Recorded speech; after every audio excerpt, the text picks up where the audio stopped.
The Rise and Fall of Orenda Village, written and directed by Navitha Nisaraja. The land of Orenda village, meaning holy and where all natural objects will possess spiritual energy, was created by two strong and determined Iroquois men who traveled far and wide in search of a new land for their families, friends, and loyal followers. All these people shared the same viewpoint about their previous village and their leader. These two men were named Degana Wida Gwenis, right, and his friend Ochiani Salani, left. They were expelled from their preceding village because they created an uprising against their previous leader and his government. Degana Wida and Ochiani both traveled 5 kilometers on foot and soon came upon a divine and resource-filled land. They named it Oranda village and invited anyone who wanted to escape the leadership of Kutalata come and begin a new life. Approximately 2,000 people arrived. This was about a half of the population of Degawana's and Ochiani's old village.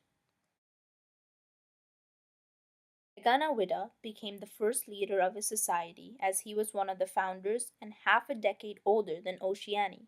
He created government roles within a week and decided that his village will be in the form of a plutocracy government where everyone will be given a position they deserve. He had chosen this form of administration in his society because he strongly detested the idea that his previous dictator had been the head despite being poor and unworthy of his position.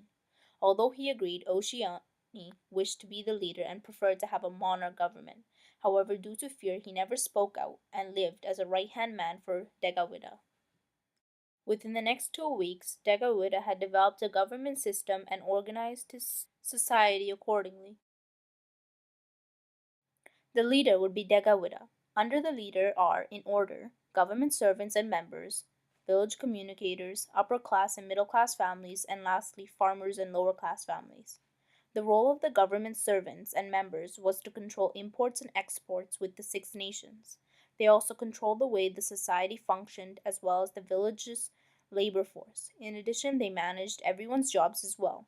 The village communicators acted as a mediator and solved disputes that emerged within the community. Due to this social being a plutocracy government, the upper class and middle class families were given more rights than farmers and lower class families. Within 6 months, the population of Renda village had grown immensely, and the government had established a record of the population and its statistics. As you can see, the population increased at a steady state. The age group for 85 plus years of age had the lowest population for men and women, and the age group for 5 to 9 years of age have the most. Most of these people were of Iroquois descent, however, some members were from the Mohawk tribe. As 1 year passed, this society had developed a strong military and police force that was completely and strictly under the control of the government. The education system was not so strong, however. There was a strong labor force and a good lumber and fur trade that kept the economy extremely strong. In the next 2 years, several arguments and disputes occurred within the village. This varied from the villagers to the government regarding wealth, greed, and status. The upper class and middle class families often fought regarding land and resources. Additionally, a 4-month war had broken out between the Orenda village and the neighboring village regarding a river dispute that Degawada's son, who had come to power after his father's sudden death, couldn't solve. Unlike his father, Orgista Gwenis was continuously under negative influences and became extremely rude and selfish. He was often drunk and possessed a bad attitude towards his father's loyal followers. Additionally, there was continuous protest, arguments, and fights among the society. In a cultural aspect, the cultural viewpoints of the middle class and lower class families frequently clashed and resulted in countless fierce arguments. Unfortunately, most of these disagreements were not taken to the mediator, but solved through physical fights. Also, due to the poor leadership of Staha, a civil war had broken between the three classes against the government, where 3,000 lives were lost, including that of Otianchi. After the Civil War, the last 10 days of Orenda village were faced by the remaining citizens. These days were regarded as the final meltdown of Orenda.